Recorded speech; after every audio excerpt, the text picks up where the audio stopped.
Bonjour, bienvenue dans ma librairie.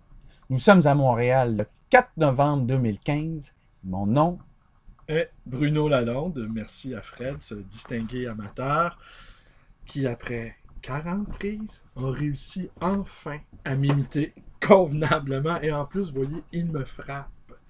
Quel monde, dans quel monde vivons-nous où les jeunes ne respectent plus rien aujourd'hui, qui frappent leurs aînés, regardez-le. Il s'enfuit, il se cache maintenant, le dépit, la honte s'empare de lui. Mais bon, je suis magnanime, je peux accepter encore que les jeunes me frappent. Mais pas pour trop longtemps encore. Alors aujourd'hui, je vais continuer à vous entretenir de mon métier de libraire et de l'une de ces visites que j'ai faites, d'une acquisition de livres chez le critique décédé récemment, Gilles Marcotte. Je vais en profiter pour vous lire deux passages. Un où il fait preuve d'une modestie exemplaire et d'une autre où il nous explique la difficulté qu'il a eue à se débarrasser de certains ouvrages. Et c'est tiré de Les livres et les jours 1983-2001, paru chez Boréal dans la collection Papier collé. Et de cette difficulté-là, oui, et moi je me suis porté acquéreur d'une partie de sa bibliothèque en 2009, donc quelques années après la publication de cet ouvrage. Alors je vais lire le premier passage.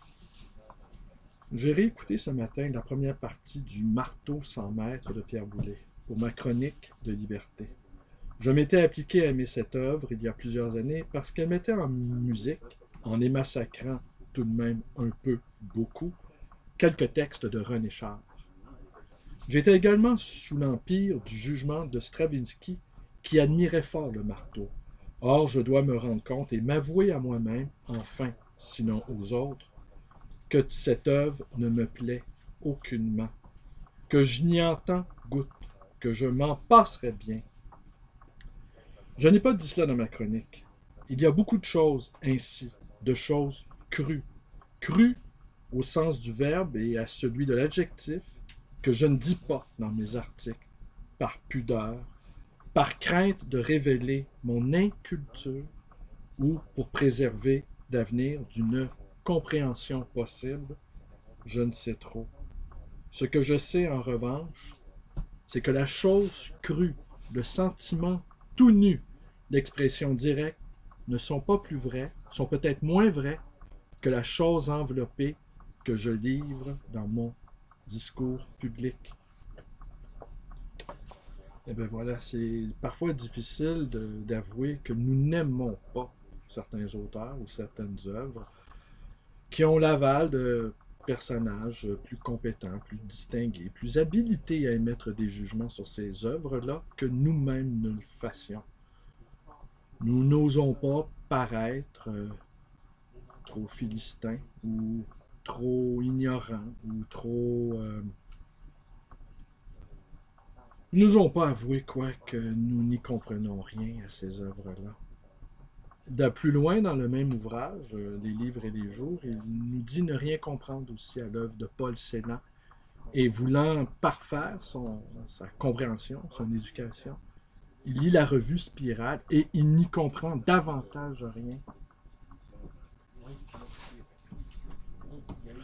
Alors, voilà, je vais vous lire le deuxième passage où il procède à l'élagage de sa bibliothèque. Je dois avouer aussi que Gilles Marcotte n'a jamais fréquenté ma boutique. Et je le voyais jamais dans ma boutique. Et il m'a quand même choisi pour acheter ses livres. Et je suis allé chez lui, donc, dans un appartement, pas tellement loin de ma librairie. J'ai trouvé l'homme.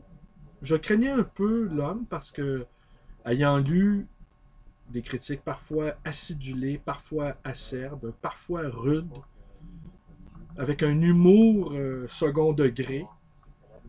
Et le second degré aujourd'hui devient de plus en plus difficile à comprendre car tout se passe au premier degré. Et j'imagine que dans un temps assez rapproché, ce premier degré lui-même va finir par disparaître. Et à la fin, on ne dira plus rien de crainte de blesser, de crainte de paraître noble, de paraître hautain, de paraître suffisant.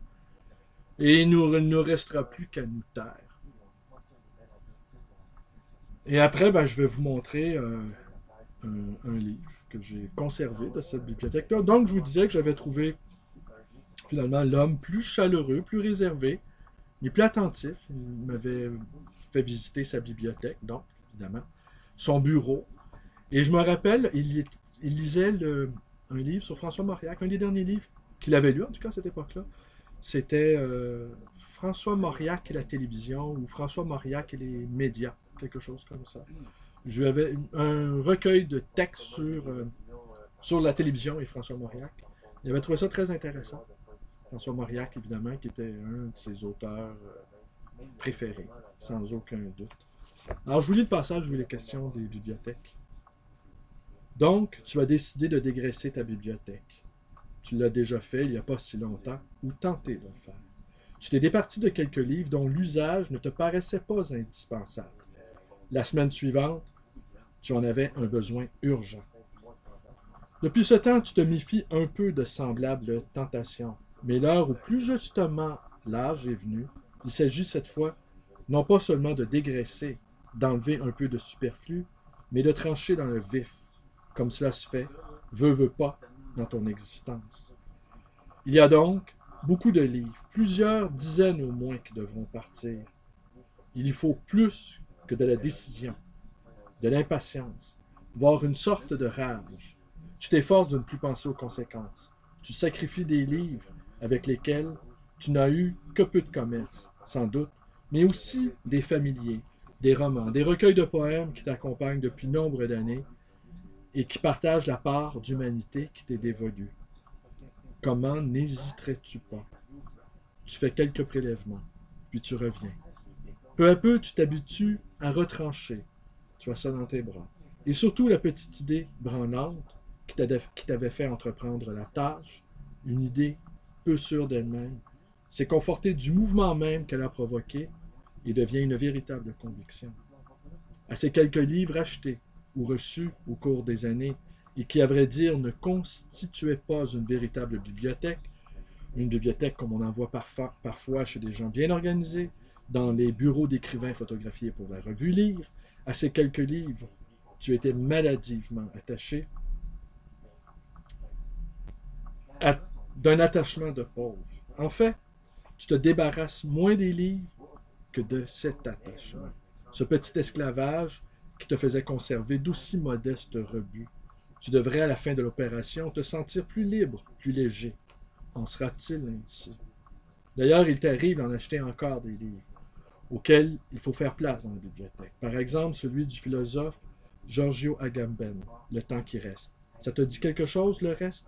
Si tu réduis ta bibliothèque, c'est sans doute pour cela. Vivre le reste. Vivre du reste.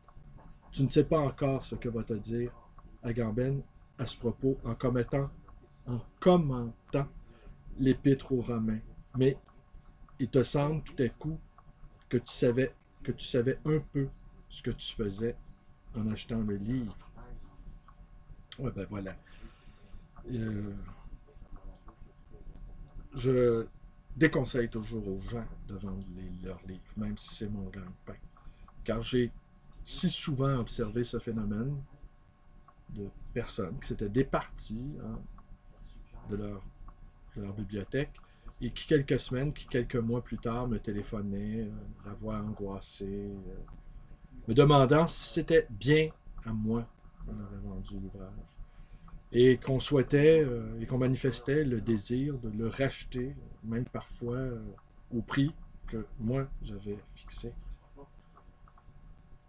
Et ce mouvement-là est tellement prévisible et j'invite toujours les gens à y repenser à 2 fois avant de se défaire de sa bibliothèque ou d'une partie de sa bibliothèque, car c'est une partie de soi qu'on ampute. Et parfois, c'est la meilleure partie de soi qu'on ampute ou une partie même inexplorée qui reste à explorer. Nous sommes une énigme pour nous-mêmes. Heureusement, nous sommes une énigme davantage pour les autres. Et voilà. Alors, je vous montre une dernière chose, parce que je sens que bientôt ma boutique, peut-être, va se remplir. Je vois des gens qui sont à l'extérieur, qui regardent dans les bacs à 1 $. Et de cette rencontre avec Gilles Marcotte,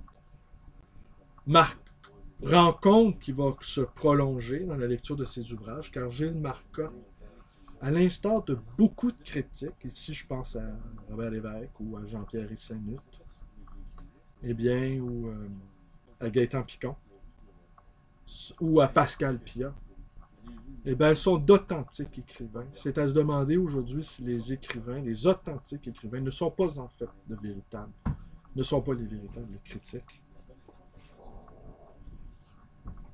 Bonjour, monsieur. Bonjour. Vous allez bien? Ah, les historiens, c'est une pièce chaque? C'est une pièce chaque. C'est du vol. Qui vole qui? Merci, monsieur. Merci, merci.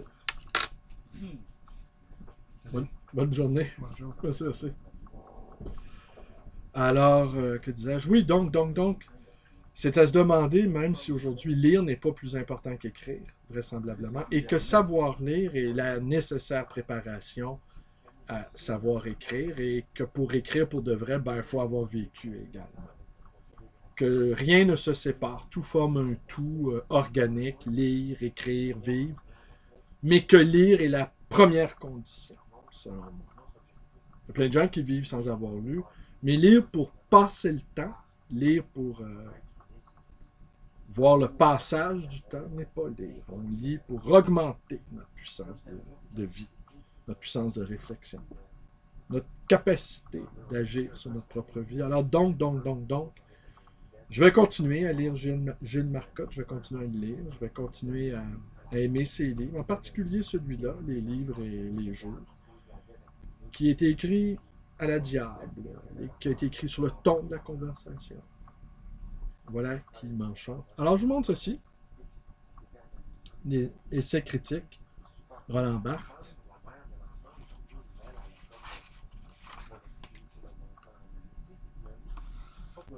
Qui est un exemplaire autographié à Gilles Marcotte. Et on peut y lire à Gilles Marcotte, hommage de l'auteur, Roland Barthes simplement.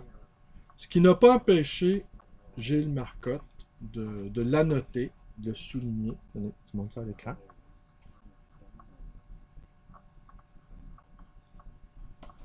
Et on y trouve également une petite note en bas de page qui nous explique la fonction du récit.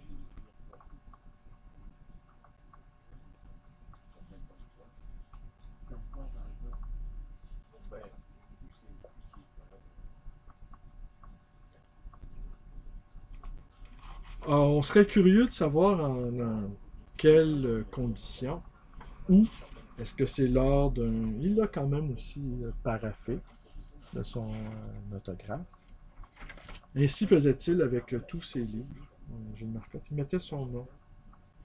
Un écolier studieux. Moi, j'ai longtemps fait ça aussi, marquer mon nom dans les livres. Je ne le fais plus. Je marquais la date aussi, et j'avais lu quelque part que Charles Dubos, cet autre très très grand lecteur, donc écrivain, lui notait la journée d'acquisition de l'ouvrage. J'ai fait ça pendant un certain temps, puis je me suis lassé. De même que je marquais mon nom sur la première page de mes livres, la page de garde de mes livres, et après la date, et puis après ça, finalement, tout a passé. Le nom, la date. Je continue cependant à noter au crayon à la mine, au crayon plat. Alors on se demande bien, est-ce que Gilles Marcotte a rencontré Roland Barthes? Quels ont été les propos qu'ils ont échangés, s'il y en a eu? Est-ce qu'il a reçu ce que je vois aussi, ce que je constate, c'est que c'est un service de presse. Je vous montre ça toujours à l'écran. SP, service de presse. Est-ce qu'il a reçu en service de presse? Est-ce que déjà Gilles Marcotte occupait une place importante en 1964, lors de l'apparition de l'ouvrage, qui est la première édition, 1964, l'achevé d'imprimer. Mais vu son état, il a été raboudiné avec du scotch tape. N'est plus exactement un ouvrage bibliophilique selon les canons en règle. Le fait que ça a appartenu à un critique important vient contrebalancer la perte de valeur de l'objet, la perte de valeur financière, j'entends. Alors, je présume qu'il l'a reçu par la poste en service de presse et qu'il ne l'a jamais rencontré. Il faudrait vérifier, il faudrait savoir si Gilles Marcotte était à Paris en 1964, lors de l'apparition de cet ouvrage. Peut-être que oui, peut-être que non. Alors, on laissera ça à des érudits futurs, le soin d'éclaircir cette très, très, très importante question. Alors, c'est tout. Je continue mes réflexions à partir de mon métier de libraire, 20 ans, une sorte de bilan antime avant la disparition.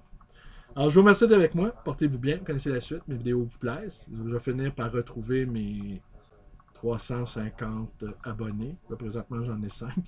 Donc, moi, je me réécoute jamais, seulement pour savoir si ça a fonctionné. Et bien, vous pouvez me rendre visite à cette librairie d'occasion d'ancien, le Livre Voyageur, dans le quartier Côte-des-Neiges à Montréal. Vous pouvez me téléphoner 514-736-0999. Alors, je vous invite à lire, à relire les ouvrages de Gilles Marcotte. Cependant, j'avais tenté de lire le Manuscrit Faneuf, un roman. Ça m'était littéralement tombé des mains. Et je dirais que c'est presque une chance pour lui qu'un critique à l'œil aussi aguerri, à l'œil aussi perçant que le sien, n'ait pas tombé sur le Manuscrit Faneuf. C'eût été là l'occasion d'un magnifique règlement de compte. Merci, portez-vous bien, bonne journée.